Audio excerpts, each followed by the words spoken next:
하나님이 왕이 되셨어요. 그러니까 인간이 어떻게 보면 죄를 짐으로 인해서 하나님의 통치를 누구한테 맡겼어요? 아담한테 맡겼어요.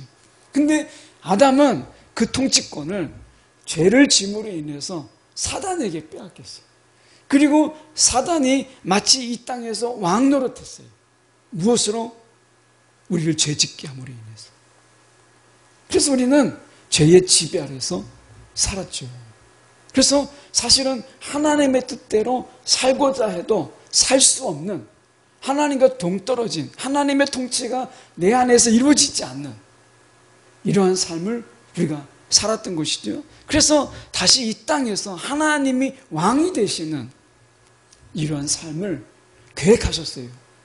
누구를 통해서? 예수를 통해서. 예수가 이 땅에 이스라엘의 대표로, 이스라엘 백성의 대표, 이스라엘 백성은 실패했잖아요. 이스라엘을 통해서 하나님이 이스라엘 나라를 통해서 제사장적 나라 삼으셔서 모든 백성들을 하나님 앞에 나오게 하려고 했는데 이스라엘이 실패했어요. 아담 이후에 아브라함을 부르셔서 이제 이스라엘 백성을 삼으시고 이스라엘 백성들을 통해서 이제 하나님이 이 제사장적 나라로 삼으셔서 하나님을 섬기는 자들로 부르시려고 했던 계획이 이스라엘이 실패했어요. 아담도 실패하고 이스라엘 백성들도 실패했어요. 결국 하나님이 이제 택하신 방법은 이스라엘의 대표이신 대표자로서 예수께서 이 땅에 말씀이 육신돼서 이 땅에 임하심으로 인해서 그분이 고난받는 십자가라고 하는 이것을 통해서 예수님이 왕이 되심을 통해서 이제 빼앗겼던 이 하나님의 왕 되심을 예수를 통해서 회복하세요. 이것이 성경에서 이야기하고 있는 거예요. 그러면 이제 예수께서 어떻게 하죠? 부활하시죠. 그리고 승천하세요. 그리고 승천하신 그 예수를 하나님 우편에 두시고 모든 권세를 이제 누구에게? 예수께 맡기세요. 처음엔 누구에게 맡겼어요? 아담에게 맡겼어요. 근데 아담은 실패했어요. 이제 두 번째 아담이신 예수에게 이 모든 권세를 다 맡기셨어요. 아담은 실패했지만 우리는 알지요? 예수님은 실패하지 않으시죠. 그래서 예수님의 통치는 언제부터 시작돼요? 이 땅에서가 아니에요. 십자가에서 왕이 됐을 때도 아니에요. 그럼 언제냐? 하나님 우편에, 부활 승천해서 하나님 우편에 앉으실 때 모든 권세를 그에게 맡기셨어요. 그래서 지금 우리는 예수님이 왕이시고 예수님께서 다스리시는 이 세상에 우리가 살고 있는 거예요. 그러면 이 부분에서 오늘 통치권자로서 예수가 우리 가운데 원하시는 것이 무엇이냐 라고 하는 것, 이게 복음서가 말하려고 하는 거라는 거예요. 예수님이 이 땅에 오셔서 말씀하시고자 하시는 복음이 바로 여기에 있다라고 하는 것입니다. 자, 그래서 이 세 번째 페이지에 우리가 두 번째 보면 복음서 저자들은 예수 자신이 바로 이제 하늘과 땅이 하나 되는 장소, 모든 하늘과 땅의 모든 통치를 그가 하시는 것이죠. 그래서 어떻게 보면 이 승리, 십자가의 놀라운 승리, 이것은 세상 나라에 대한 하나님의 통치권을 찬탈해왔던 모든 권세들에 대한 하나님의 승리가 십자가다라고 하는 거예요. 자, 여기까지 이해하셨다면 우리가 복음이 아닌 게 뭔가라고 하는 것을 한번 저희가 약간 좀 도발적이지만 질문을 던져보겠습니다. 첫 번째 보면 예수가 우리의 죄를 위해 죽었다는 것을 믿으면 자, 구원을 받을까요? 이게 복음일까요? 우리는 그렇게 알고 있잖아요. 이게 복음이지. 예수가 우리의 죄를 위해서 죽었다는 것을 믿으면 구원이 있다. 우리가 그렇게 믿잖아요. 근데 이게 복음이 아니라는 거예요. 놀랍죠? 내가 알고 있는 복음하고 왜 다르지? 자, 두 번째. 우리는 행위를 의지하지 말고 믿지 말고 오직 예수께서 예수의 의만 신뢰하라. 거기에 구원이 있다. 라고 말한다면 이게 복음일까요? 아닐까요? 세 번째. 예수가 우리의 죄를 위해서 죽은 것과 그의 부활의 능력을 믿으라. 이게 복음일까요? 아닐까요? 이렇게 우리가 생각해 보면 거기다 놓고 가세요. 놓고 가세요. 예.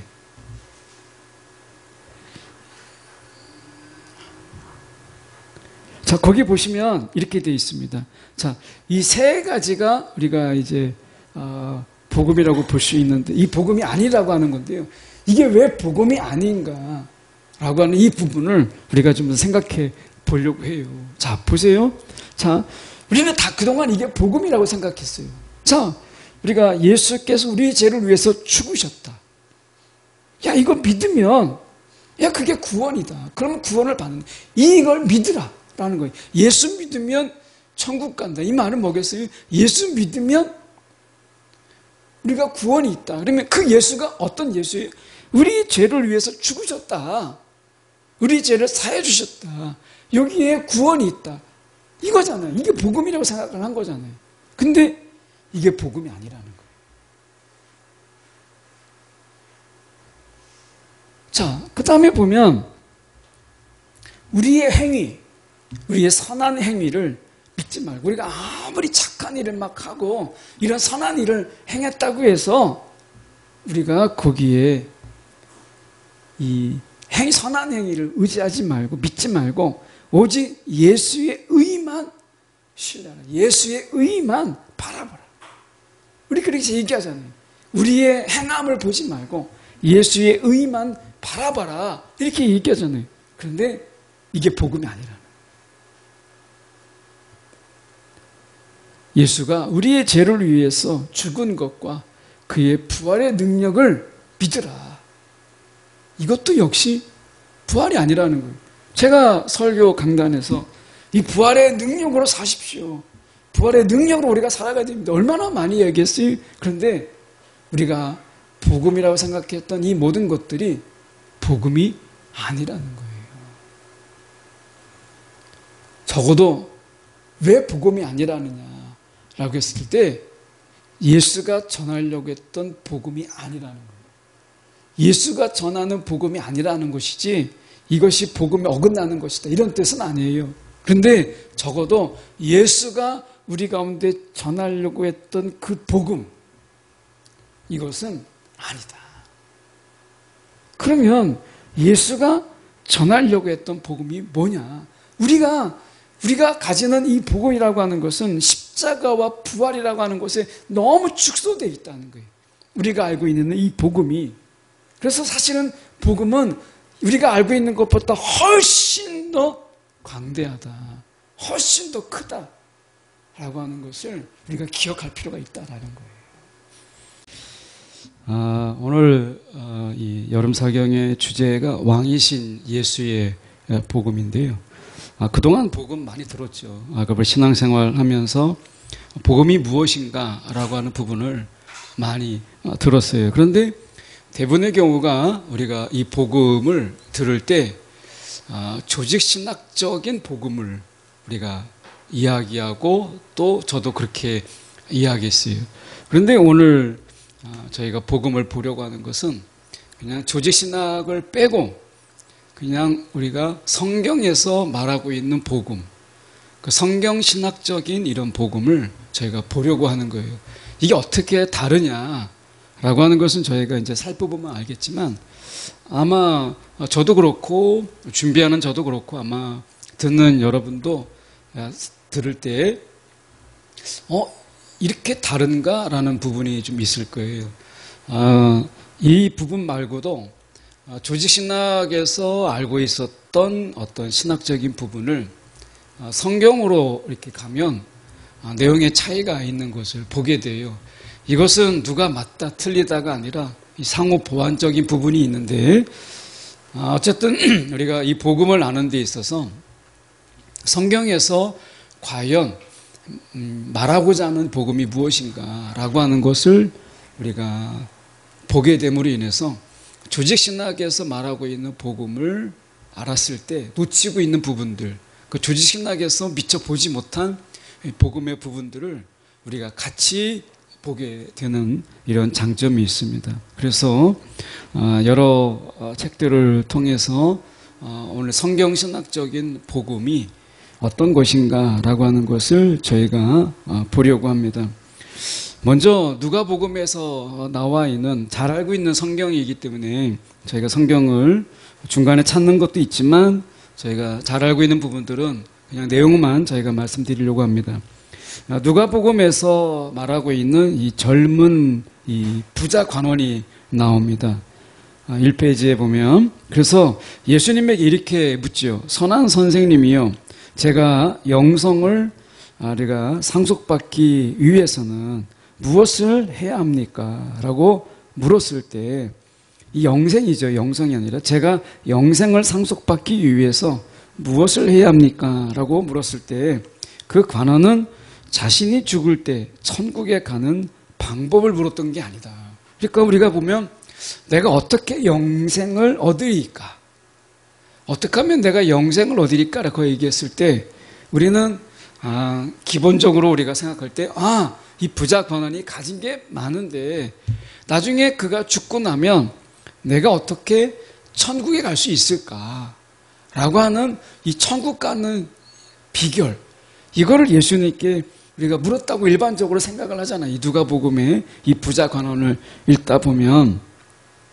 그런데 그는 우리가 히브리인적인 사고 속에서 보면 이 예수님께서 자신의 백성에게 약속하신 이 공의와 평화와 자유, 그러니까 하나님의 나라죠. 하나님의 통치가 있는 새 시대에 내가 어떻게 하면 내가 이룰 수 있겠습니까? 이것을 천국이라고 하는 것은 우리가 생각하는 것처럼 죽어서 가는 그 어떻게 보면 다른 세상, 내가 죽어서 가는 천국을 이야기하는 게 아니라 오늘 이 부자 관원이 이야기하는 것은 이 하나님께서 자신의 백성에게 이야기하신 그 하나님의 나라로서의 천국, 이것을 우리가 어떻게 내가 그것을 들어가며 맞이할 수 있겠습니까? 라고 질문했다라는 거예요.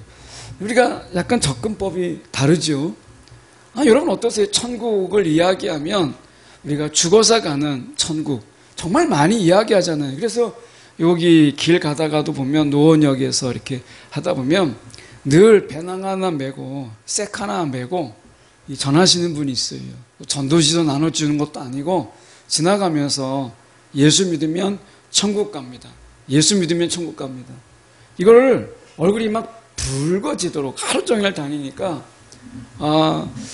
그렇게 다니시는 분이 있어요. 언젠가 한번 시간이 나면 제가 한번 시원한 커피 한 잔 이렇게 대접하고 이야기해보고 싶은 분인데 제가 늘 이렇게 직장 신우에 갈 때만 이렇게 뵙더라고요. 그래서 서로 이렇게 지나갈 수밖에 없는 그런 상황에서 만나는데 저는 그분의 메시지를 바꾸고 싶어요. 예수 믿으면 천국 갑니다. 이렇게 얘기하잖아요. 예수 믿으면 천국 갑니다.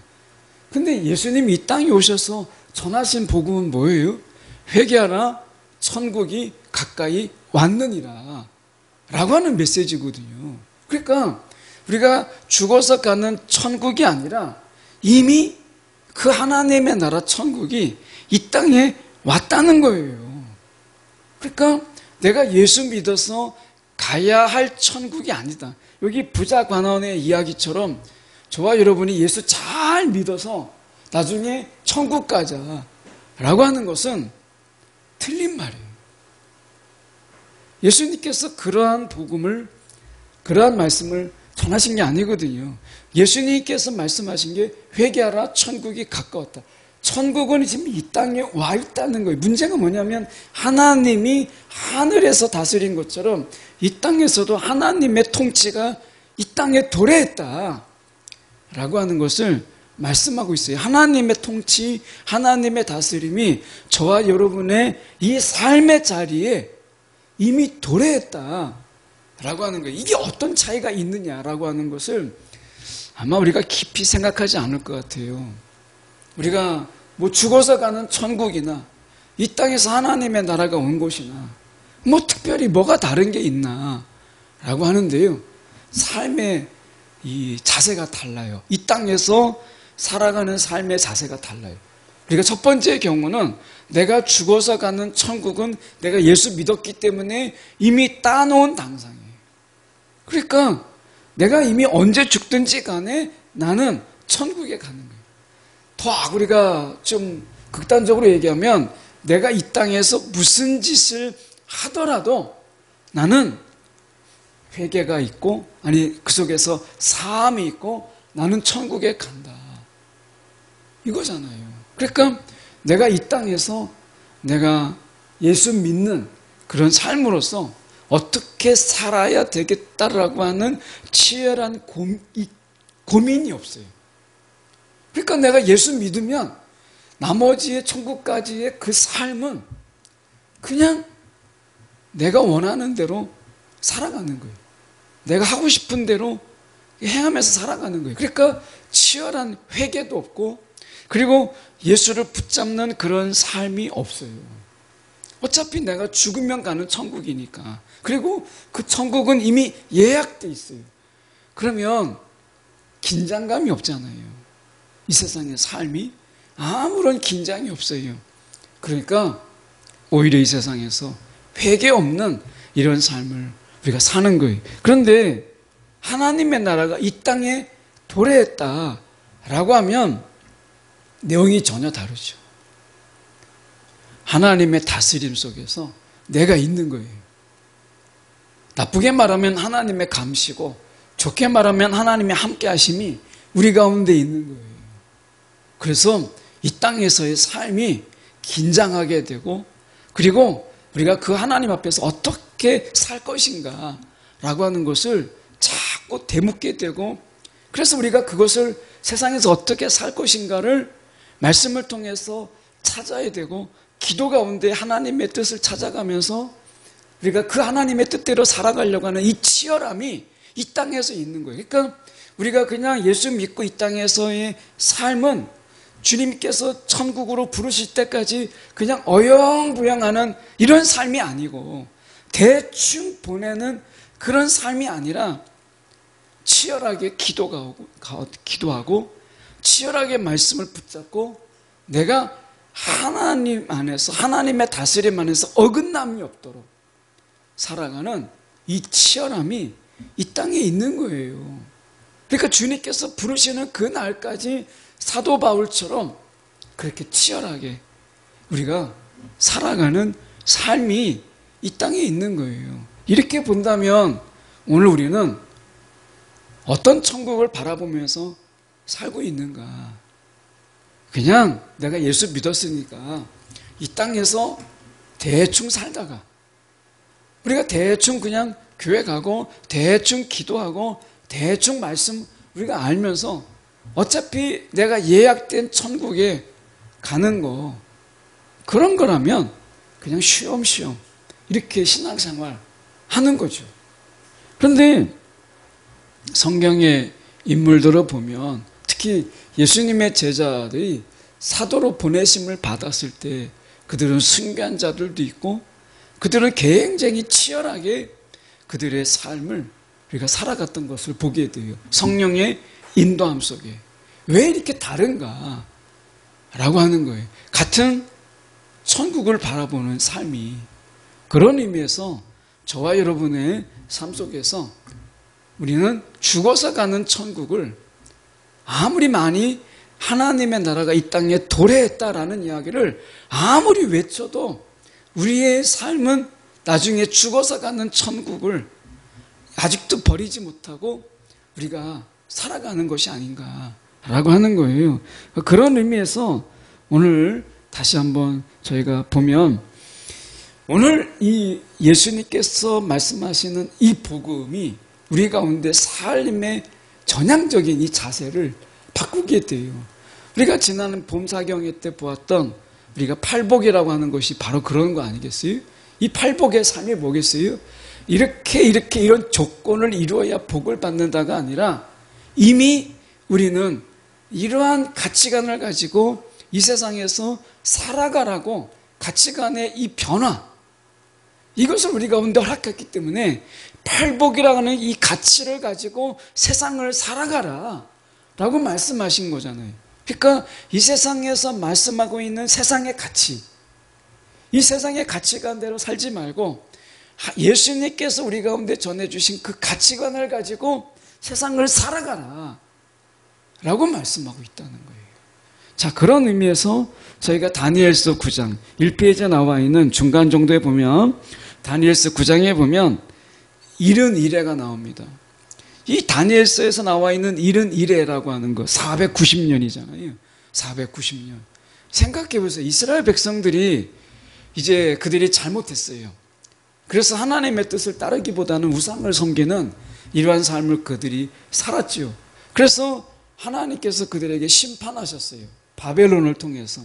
그래서 우리가 북이스라엘은 아수르에 의해서 진작에 멸망했고 남유다도 그들이 오래 버티지 못하고 결국에는 바벨론에 의해서 멸망당하죠. 그리고 우리가 알다시피 70년 동안 우리가 바벨론 포로로 끌려가요. 그리고 70년 만에 하나님의 약속대로 돌아와요. 그래서 성벽 재건도 하고 성전도 짓죠. 그런데 그들의 삶이 바뀌었나요? 달라지지 않았어요. 그들의 삶이 크게 달라지지 않았어요.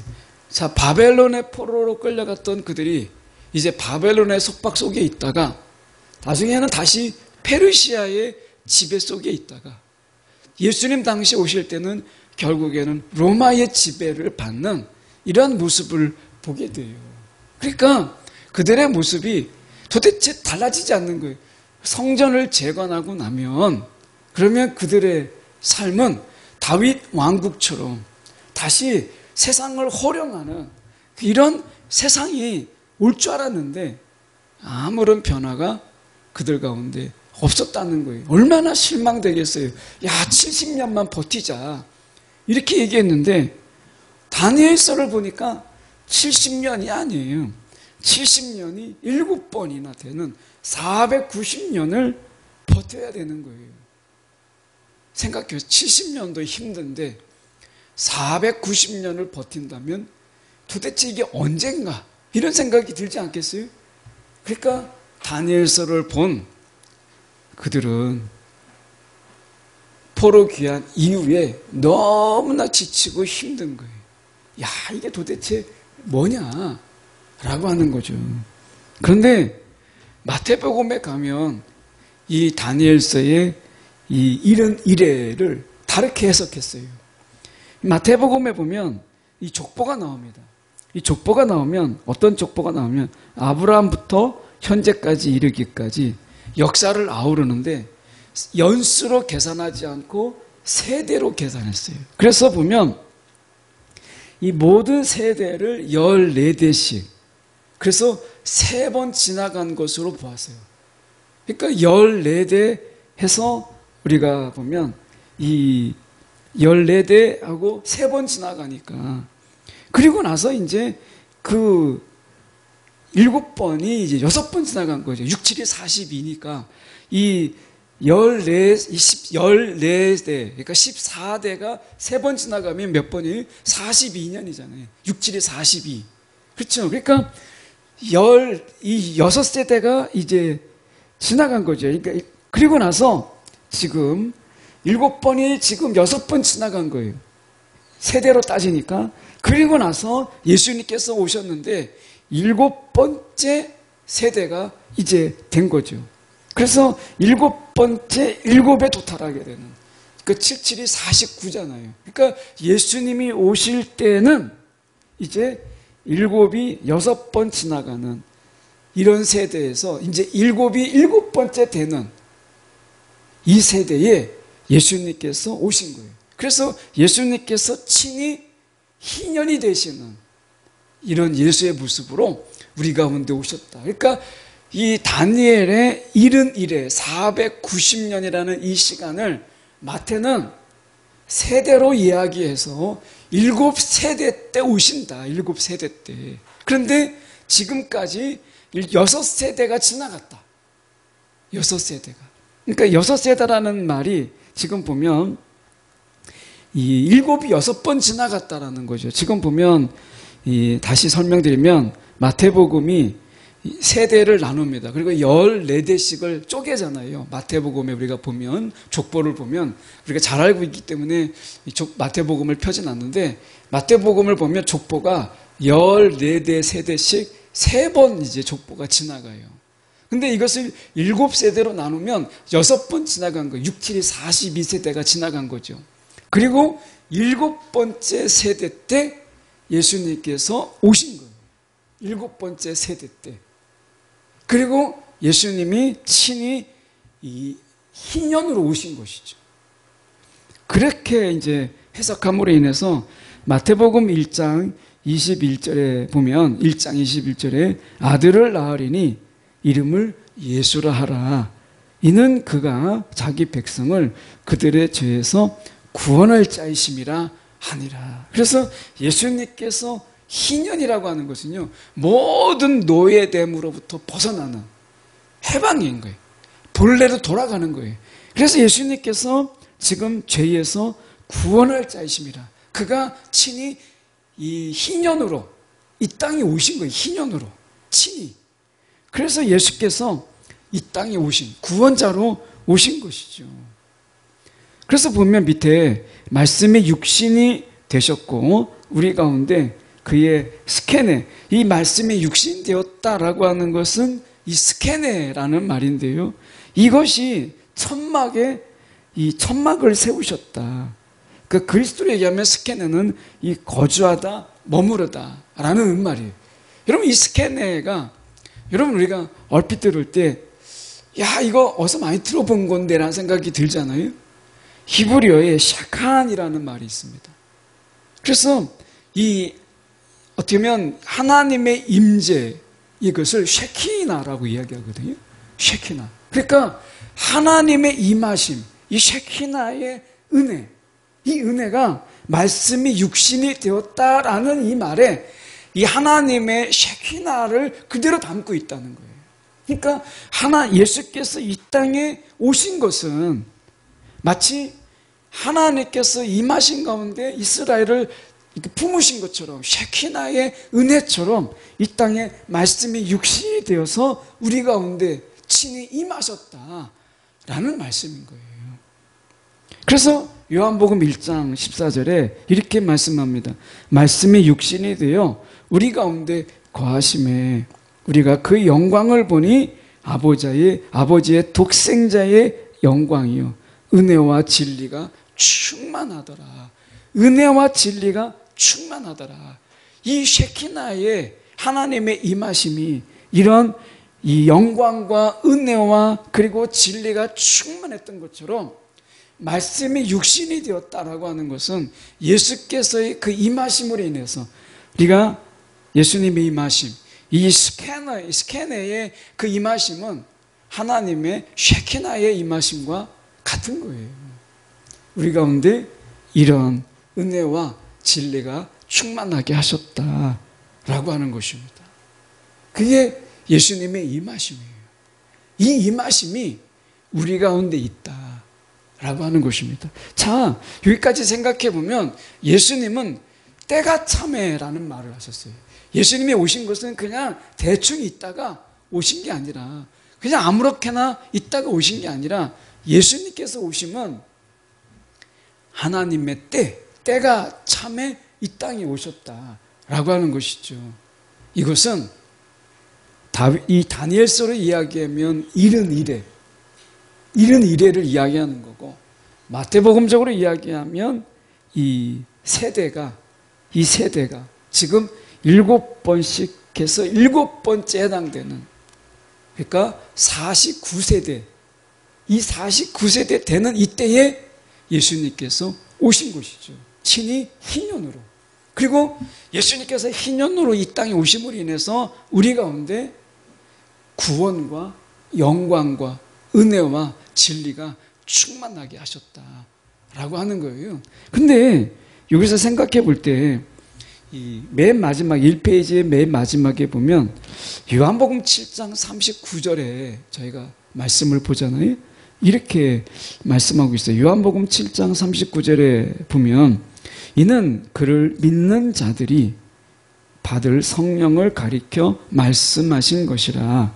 예수께서 아직 영광을 받지 않으셨으므로 성령이 아직 그들에게 계시지 아니하시더라. 이렇게 되어 있어요. 그러니까 아직 예수께서 임하셨는데 아직 성령이 지금 성령을 가리켜서 하시는 말씀인데 성령이 아직 그들에게 계시지 않았다. 성령이 아직 그들 가운데 임하지 않았다라는 거예요. 우리는 알죠. 성령이 이 제자들에게 언제 임하죠? 승천. 예, 승천 후에. 왜 그랬을까? 라고 하는 부분을 우리가 좀 더 생각해 볼 필요가 있습니다. 거기에 바로 나오는데 예수가 죽고 부활하시면 다른 말로 하면 이스라엘의 하나님이 예수 안에서 이제 승천을 하신단 말이죠. 그리고 나서 비로소 그 제자들에게 성령이 주어지는 것을 보게 돼요. 예수님께서는 이 땅에 살아있는 성전이 되시죠. 그래서 이제 천막을 치셨다. 말씀이 육신인데요. 쉐키나잖아요. 그러니까 이것은 천막을 치셨다라는 거니까 예수님께서 친히 성전 되셨다라는 거잖아요. 성전 되신 그분이 오늘 나중에 성령을 주게 되는데 그것은 뭐냐면 예수님께서 십자가에서 죽으시고 부활하시고 승천하셔서 이제 그가 영광 가운데 있을 때 그것을 그들에게 나중에 성령을 주시는 것을 보게 돼요. 자, 우리가 생각해 볼 때 이 부분까지 저희가 보면 복음서에서 이야기하고 있는 이 예수의 이야기, 이것은 무엇을 이야기할까라고 하는 것을 우리가 생각해 볼 필요가 있는데 하나님의 나라와 세상의 나라가 충돌하는 모습을 예수님께서 보이세요. 그래서 이 충돌이 무엇이냐라고 하는 부분을 우리가 좀 더 생각해 볼 필요가 있어요. 왜 이 복음서에서는 하나님의 나라와 그리고 세상의 나라가 이 충돌하는 모습으로 계속해서 우리 가운데 보여주고 있는가라고 하는 이 부분을 우리가 좀 더 생각해 보면서 저희가 보려고 하는데요. 거기에 지금 한 중간 정도에 바로 위에 보면 이 나라와 십자가라고 하는 것을 우리가 보게 되는데요. 이 나라와 십자가, 이 복음서에서 생각해 볼 때 예수님께서 이 새로운 유형의 어떤 권력, 이것은 뭐냐면 하늘에서처럼 땅에서도 우리가 로마 황제의 나라와 대조되는 하나님의 나라죠. 그러니까 로마 황제의 나라가 얼마나 커요. 그리고 굉장히 강력했죠. 그들이 외쳤던 것이 뭐겠어요? 팍스 로마나. 로마를 통해서 세상의 평화를, 이것을 외쳤던 로마잖아요. 그런데 정말 그랬어요? 아니죠. 우리가 로마를 알다시피 일부 소수들의 평화죠. 나머지 모든 사람들은 다 노예로 살았어요. 그러니까 팍스 로마나는 이 힘과 권력과 전쟁이라는 것을 통해서 지배하면서 아주 소수의 사람들이 누리는 이 평화를 지향했어요. 이게 팍스 로마나예요. 그런데 예수님께서 전하시는 이 하나님의 나라는 모든 자들이 이 해방되고 마치 희년처럼 모든 노예 자리에서 다 풀려나고 그들이 다시 원위치로 돌아가는 이런 희년, 자유가 있고 해방이 있고 그리고 다시 풍성한 삶의 자리로가 있는, 은혜가 있는 이런 것이죠. 그래서 우리가 보면 이 예수님께서 이 하나님의 나라라고 하는 것은 독특한 방법으로 세우셨는데 죽음을 통해서 세우셨다. 죽음을 통해서. 이 말씀이 뭐겠어요? 예수님의 십자가를 통해서 예수님께서 유대인의 왕위로 등극하세요. 그러니까 이 예수님께서는 이 세례 요한을 통해서 세례를 받을 때 성령의 기름 부으심이 있었어요. 이거 이제 왕으로 세우셨다라는 거잖아요. 근데 실제로 예수께서 왕이 되신 것은 언제예요? 십자가에서 죽으실 때. 우리가 다윗도 그렇잖아요. 나중에 뒤에 나오겠지만 다윗을 보면 다윗이 이 사무엘을 통해서 기름 부음을 받아요. 근데 다윗이 바로 왕이 됐나요? 아닙니다. 기름 부음 받고 나서 다윗이 왕이 된 것은 30세에 왕이 돼요. 그리고 그가 이 40년 동안 통치를 하죠. 그러니까 기름 부음 받은 때와 실제로 왕이 된 거하고 차이가 있어요. 오히려 그 기간 동안에 이 사울에 의해서 쫓김을 당하고 그는 망명자가 되고 도망자가 되는 것을 보게 돼요. 예수님께서 성령의 기름 부음을 받으셨지만 바로 왕이 된 게 아니었어요. 그러면 왕이 된 건 언제냐? 십자가에서 죽으실 때 유대인의 왕이라 십자가는 결국 왕의 등극이죠. 이것은 다른 관점에서 보면 십자가의 그 죽음을 통해서 하나님의 나라를 세우신 거예요. 그러면 우리가 다시 한번 우리가 보면 이사야에서 보면 이사야의 종의 사역, 예수님의 사역을 종의 사역이라고 이야기하죠. 이 종의 사역을 통해서 백성들을 죄에서 다 구원하시는 이 목적으로 예수님께서 우리가 십자가에서 죽으시죠. 이것을 통해서 이 땅에 이제 왕으로서 이 통치로 우리가 세워지는 것이죠. 그래서 우리가 전체 보면 그 밑에 보면 전체 이야기는 예수가 자신이 순종하는 고난과 죽음 안에서 이제 하나님 자신의 소유였던 것, 그전에는 다 하나님의 것들이었는데 세상의 권력에 빼앗기고 사단에 빼앗기죠. 사단을 우리가 공중의 권세 잡은 자라 이렇게 얘기하잖아요. 그러니까 죄와 그리고 사단에 의해서 빼앗긴 거예요. 사실은 하나님이 빼앗다기보다는 인간에게 그것을 주었는데 인간이 빼앗긴 거죠. 아담에게 다스림의 권세를 주었어요.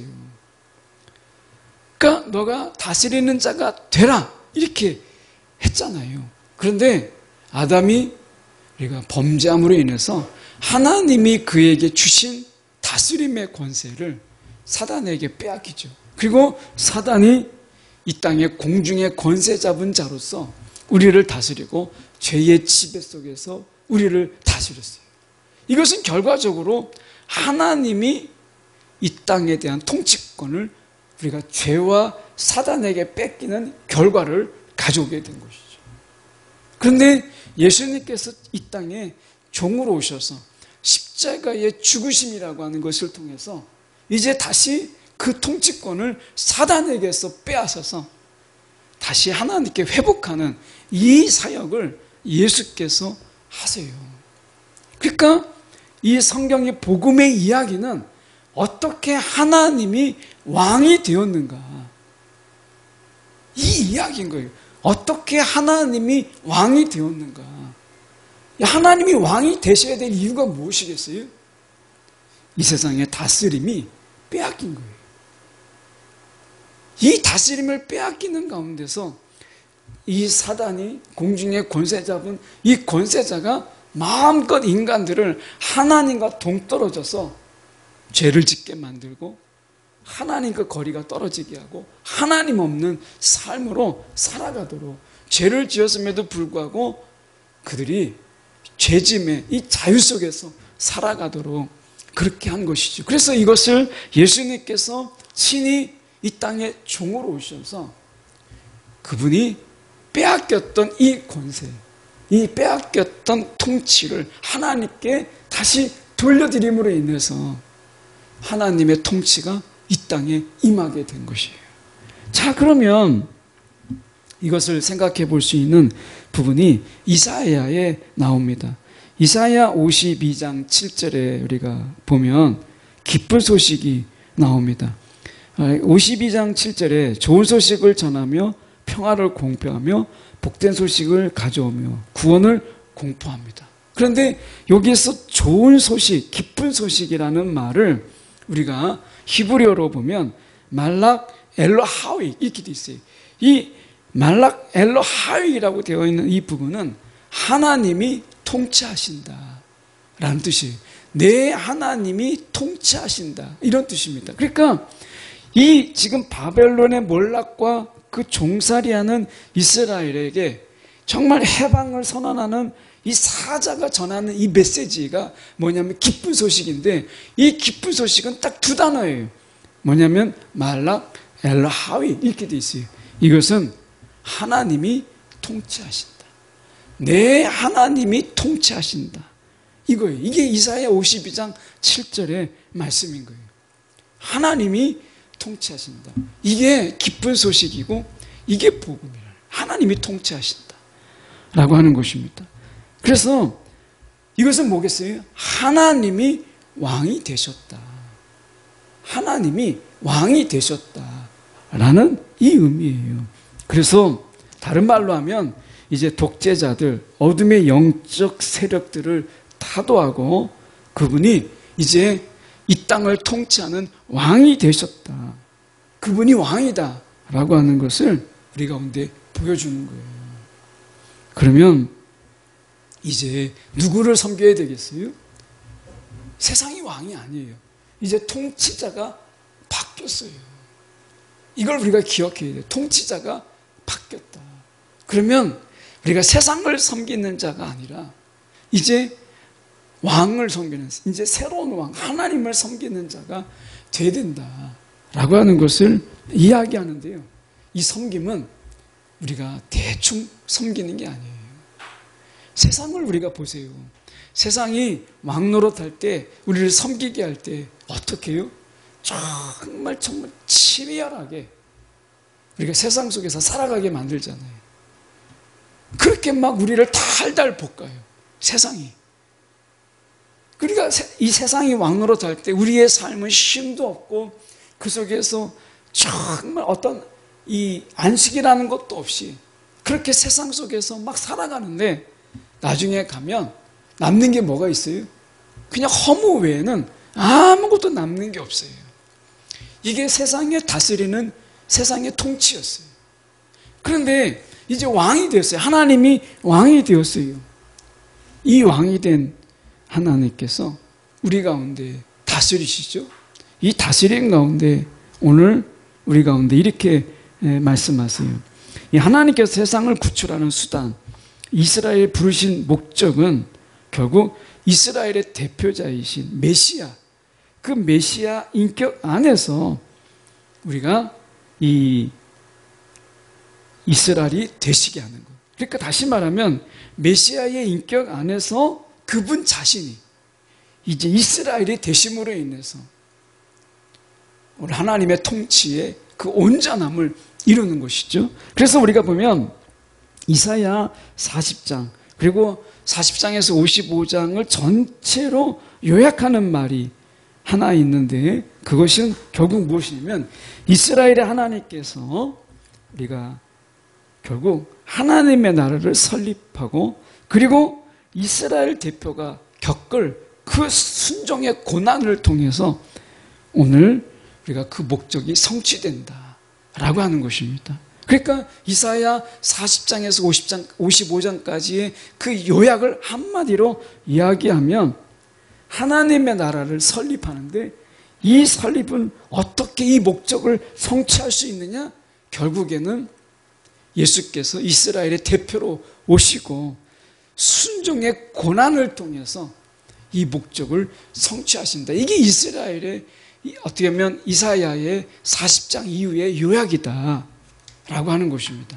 자, 이러한 요약 속에서 우리가 3페이지로 넘어가서 잠깐 보면, 한 페이지 넘어가서 세 번째 페이지에 보시면 우리가 따라서 우리가 성육신이라 라고 부르는 실제, 이것은 하나님의 나라와 십자가가 이 조합되는 것이에요.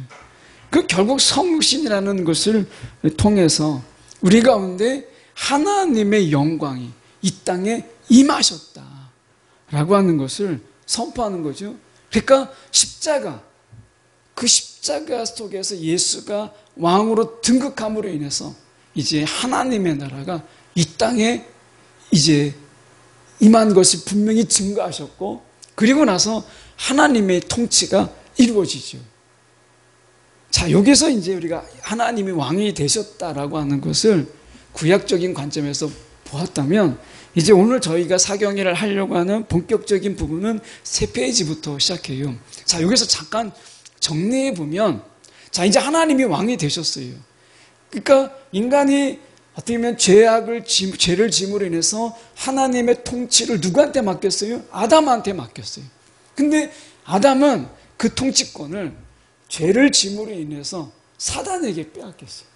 그리고 사단이 마치 이 땅에서 왕 노릇했어요. 무엇으로? 우리를 죄짓게 함으로 인해서. 그래서 우리는 죄의 지배 아래서 살았죠. 그래서 사실은 하나님의 뜻대로 살고자 해도 살 수 없는, 하나님과 동떨어진, 하나님의 통치가 내 안에서 이루어지지 않는 이러한 삶을 우리가 살았던 것이죠. 그래서 다시 이 땅에서 하나님이 왕이 되시는 이러한 삶을 계획하셨어요. 누구를 통해서? 예수를 통해서. 예수가 이 땅에 이스라엘의 대표로, 이스라엘 백성의 대표, 이스라엘 백성은 실패했잖아요. 이스라엘을 통해서 하나님이 이스라엘 나라를 통해서 제사장적 나라 삼으셔서 모든 백성들을 하나님 앞에 나오게 하려고 했는데 이스라엘이 실패했어요. 아담 이후에 아브라함을 부르셔서 이제 이스라엘 백성을 삼으시고 이스라엘 백성들을 통해서 이제 하나님이 이 제사장적 나라로 삼으셔서 하나님을 섬기는 자들로 부르시려고 했던 계획이 이스라엘이 실패했어요. 아담도 실패하고 이스라엘 백성들도 실패했어요.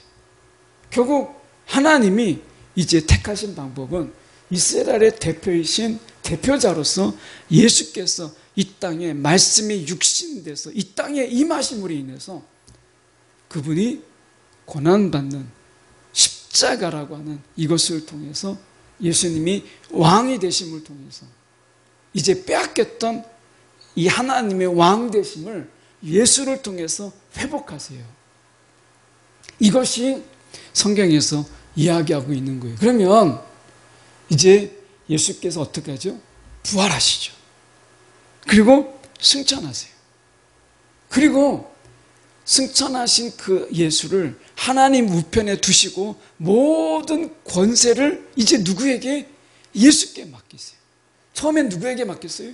아담에게 맡겼어요. 근데 아담은 실패했어요. 이제 두 번째 아담이신 예수에게 이 모든 권세를 다 맡기셨어요. 아담은 실패했지만 우리는 알지요? 예수님은 실패하지 않으시죠. 그래서 예수님의 통치는 언제부터 시작돼요? 이 땅에서가 아니에요. 십자가에서 왕이 됐을 때도 아니에요. 그럼 언제냐? 하나님 우편에, 부활 승천해서 하나님 우편에 앉으실 때 모든 권세를 그에게 맡기셨어요. 그래서 지금 우리는 예수님이 왕이시고 예수님께서 다스리시는 이 세상에 우리가 살고 있는 거예요. 그러면 이 부분에서 오늘 통치권자로서 예수가 우리 가운데 원하시는 것이 무엇이냐 라고 하는 것, 이게 복음서가 말하려고 하는 거라는 거예요. 예수님이 이 땅에 오셔서 말씀하시고자 하시는 복음이 바로 여기에 있다라고 하는 것입니다. 자, 그래서 이 세 번째 페이지에 우리가 두 번째 보면 복음서 저자들은 예수 자신이 바로 이제 하늘과 땅이 하나 되는 장소, 모든 하늘과 땅의 모든 통치를 그가 하시는 것이죠. 그래서 어떻게 보면 이 승리, 십자가의 놀라운 승리, 이것은 세상 나라에 대한 하나님의 통치권을 찬탈해왔던 모든 권세들에 대한 하나님의 승리가 십자가다라고 하는 거예요. 자, 여기까지 이해하셨다면 우리가 복음이 아닌 게 뭔가라고 하는 것을 한번 저희가 약간 좀 도발적이지만 질문을 던져보겠습니다. 첫 번째 보면 예수가 우리의 죄를 위해 죽었다는 것을 믿으면 자, 구원을 받을까요? 이게 복음일까요? 우리는 그렇게 알고 있잖아요. 이게 복음이지. 예수가 우리의 죄를 위해서 죽었다는 것을 믿으면 구원이 있다. 우리가 그렇게 믿잖아요.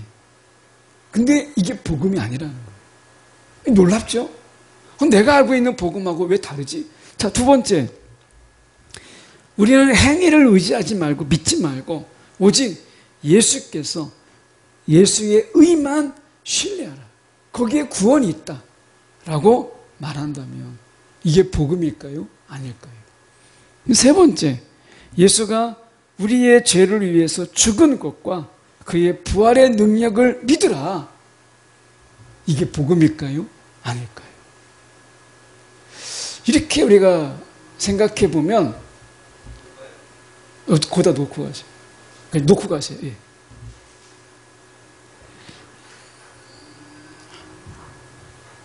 자, 거기 보시면 이렇게 되어 있습니다. 자, 이 세 가지가 우리가 이제 복음이라고 볼 수 있는데 이 복음이 아니라고 하는 건데요. 이게 왜 복음이 아닌가라고 하는 이 부분을 우리가 좀 생각해 보려고 해요. 자, 보세요. 자, 우리는 다 그동안 이게 복음이라고 생각했어요. 자, 우리가 예수께서 우리의 죄를 위해서 죽으셨다. 야, 이거 믿으면 야, 그게 구원이다. 그러면 구원을 받는다. 이걸 믿으라 라는 거예요. 예수 믿으면 천국 간다. 이 말은 뭐겠어요? 예수 믿으면 우리가 구원이 있다. 그러면 그 예수가 어떤 예수예요? 우리 죄를 위해서 죽으셨다. 우리 죄를 사해 주셨다. 여기에 구원이 있다. 이거잖아요. 이게 복음이라고 생각을 한 거잖아요. 근데 이게 복음이 아니라는 거예요. 자, 그 다음에 보면 우리의 행위, 우리의 선한 행위를 믿지 말고 우리가 아무리 착한 일을 막 하고 이런 선한 일을 행했다고 해서 우리가 거기에 이 선한 행위를 의지하지 말고 믿지 말고 오직 예수의 의만 신뢰하라. 예수의 의만 바라보라. 우리 그렇게 얘기하잖아요. 우리의 행함을 보지 말고 예수의 의만 바라봐라. 이렇게 얘기하잖아요. 그런데 이게 복음이 아니라는 거예요.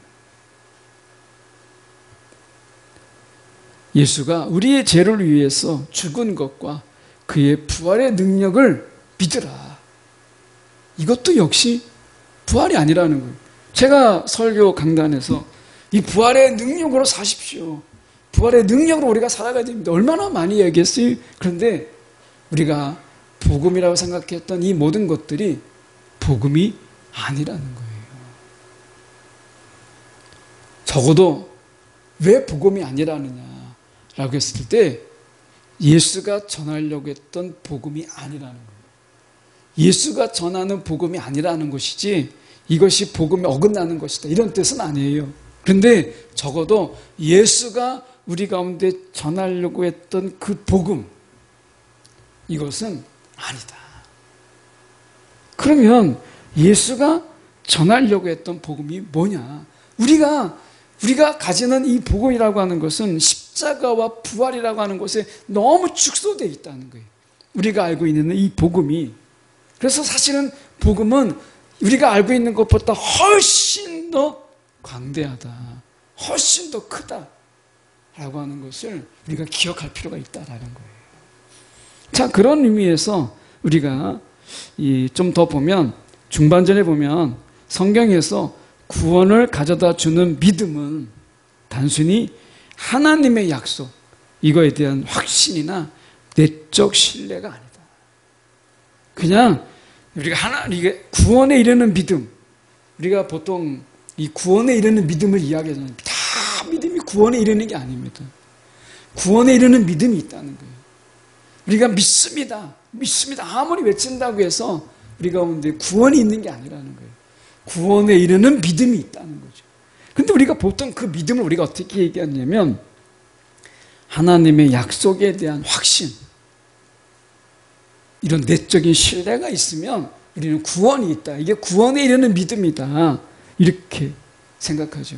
그런데 저희가 계속해서 보겠지만 예수가 전하는 복음 안에서 이 구원에 이르는 믿음은 왕에 대한 육체적 충성을 의미한다. 이렇게 이야기해요. 자, 왕에 대한 육체적 충성. 이 부분이 저희가 오늘 보려고 하는 핵심이에요. 오늘 왕이신 예수가 우리에게 전하려고 하는 복음이 무엇이었는가라고 하는 것. 우리가 기존에 알고 있었던 내적인 확신, 이런 신뢰, 이런 부분이 아니라 오늘 우리 가운데 왕으로서 예수가 우리 가운데 원하는 이 부분은 육체적 충성을 의미한다. 이렇게 먼저 저희가 이 제시를 해요. 이 부분을 먼저 우리가 좀 봐야 이해가 됩니다. 그래서 조금 더 보면 그러면 믿음이라는 게 뭐냐? 우리가 믿습니다 하는데 믿음이라는 게 뭐냐? 라고 하는 이 부분을 저희가 좀 봐야 되겠죠. 믿음이 뭐냐? 라고 하는 부분입니다. 자, 보시면 이 믿음이라는 단어, 그러니까 신약 성경에서 이 헬라 원문에서 나오는 이 피스티스, 이 믿음이라고 하는 것은 이 피스티스인데 일반적으로 믿음이라고 하는 것으로 번역되어 있어요. 이 피스티스라는 말이 이게 이제 헬라어죠. 그런데 이 피스티스가 믿음이라는 의미만 있는 게 아니라 굉장히 다양한 의미를 가지고 있는 말이 이 피스티스예요. 근데 일반적으로 우리는 성경에서 특히 우리가 개역 성경에서는 이 개역 개정에서는 이 피스티스가 다 믿음이라고 번역을 했어요.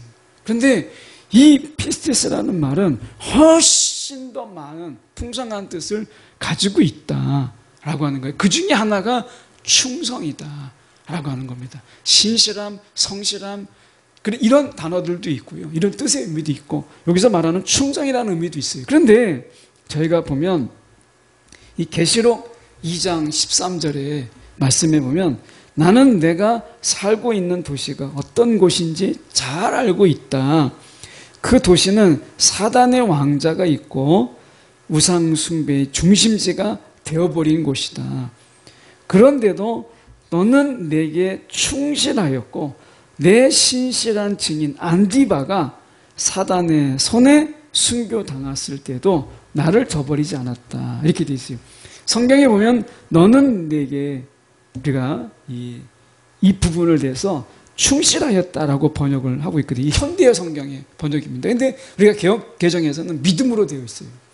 그 믿음을 저버리지 아니하고 이렇게 되어 있는데 여기서 보면 현대어 성경에서 보면 이 믿음이라는 단어를 충성, 충실로 번역을 했어요. 근데 이 부분이 훨씬 더 이 피스티스를 설명하는 이 가장 잘 어울린 단어다라고 하는 것입니다. 자, 이 부분을 우리가 생각해 할 때 좀 의아심이 가죠. 믿음이라는 말이 피스티스가 다 믿음이 아닌가라고 하는 부분에서 충성, 이 충실 이것을 이야기해요. 그럼 우리가 또 하나 보면 믿음이 우리가 이야기할 때 복음 하면은 제일 많이 떠오르는 게 뭐죠? 이신칭이. 우리가 이신칭이라고 해요. 믿음으로 말미암아 의롭다함을 받는다. 이거거든요. 그래서 이신칭이라고 하는 거.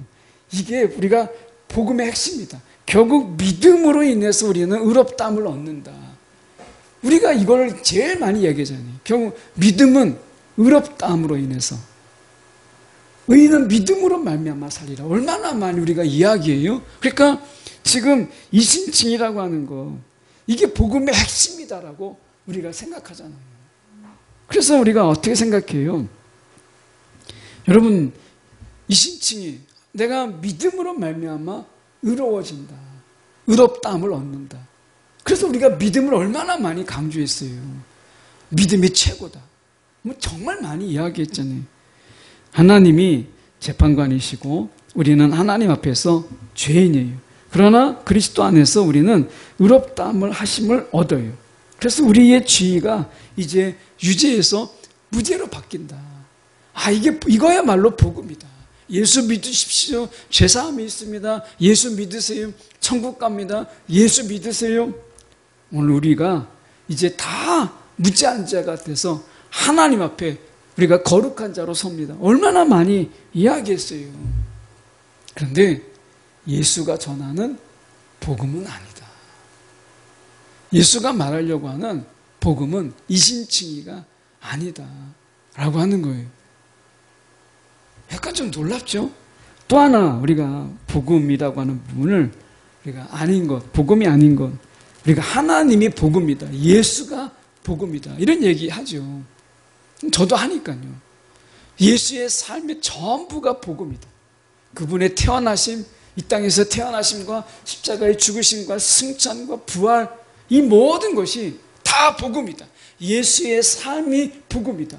이렇게 얘기하잖아요. 그래서 그의 이야기, 역사를 이야기하면 히스토리잖아요. 히스토리인데 우리가 영어로 하면 his story예요. 그의 이야기, 이게 역사거든요. 그래서 예수의 이야기가 다 복음이다. 정말 많이 이야기하거든요. 하나님이 복음이고 예수가 복음이다. 틀린 말이 아니라 예수가 전하려고 하는 복음은 아니다. 이 말이에요. 예수가 말씀하는 복음은 아니다. 라고 하는 거죠. 그래서 예수가 말하려고 하는 복음이 무엇이냐, 이게 중요하죠. 예수가 우리 가운데 말하려고 하는 복음, 그것은 지금 3페이지 맨 아래에서 바로 위에 보면 빨간 글씨로 되어 있어요. 이 복음에 대한 성경의 설명에서 가장 강조되는 것, 그것은 예수가 왕이신 그리스도다. 여러분, 그리스도라는 말은 왕이라는 뜻이거든요. 예수 그리스도, 예수가 왕이시다. 이게 예수가 전하려고 하는 복음의 핵심이라는 거예요. 이걸 우리가 다시 한번 우리가 간과하는 부분이 많이 있죠. 예수가 왕이시다. 이것을 예수께서 전하시고 계신다. 예수의 복음, 그 속에서 예수가 왕이다. 이것을 말씀하고 있다라고 하는 것을 기억하면 좋겠습니다.